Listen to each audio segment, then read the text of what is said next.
Amin. Joyli jannatdan bo'lsin. Allohu akbar. O'rtoqlar, mana shunaqa chiroyli qog'ozga qilingan zo'r uchastkalarda mazza qilib o'tiribsiz. Tasavvur qiling, boshingizga patolog guseta ag'darilib tushdi. Masalan, mana bunaqa. По меньшей мере 9 человек пострадали в результате. Bizani bitta obyektga xato bo'lgan ekan. Maslahat uchun chaqirildi. Tepaga patologga qaraylar, nima xato bor? Uy egalari xarajatdan qochish uchun kam xarajat bo'lishini talab qilishadi. Ustilar shunga yarasha materialni qo'yilishi tavsiya berishadi.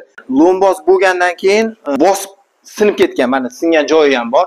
Yonlama masofasini ham 40 yoki 50 emas, balki 60, 60 dan ko'proq ham qo'yilgan. Ruslarni ham kichkinaroq razmerini olingan. Yana bundan tashqari teri olingan, ya'ni sasnamas. Mana o'zi qoidasi bo'yicha mana shu razmerda bo'ladi hammasi. Qurmoqchi bo'lgan insonlarga bitta tavsiya, albatta mutaxassis tavsiyasini, ayniqsa prorablarning tavsiyasidan va xizmatidan foydalanishni tavsiya qilaman.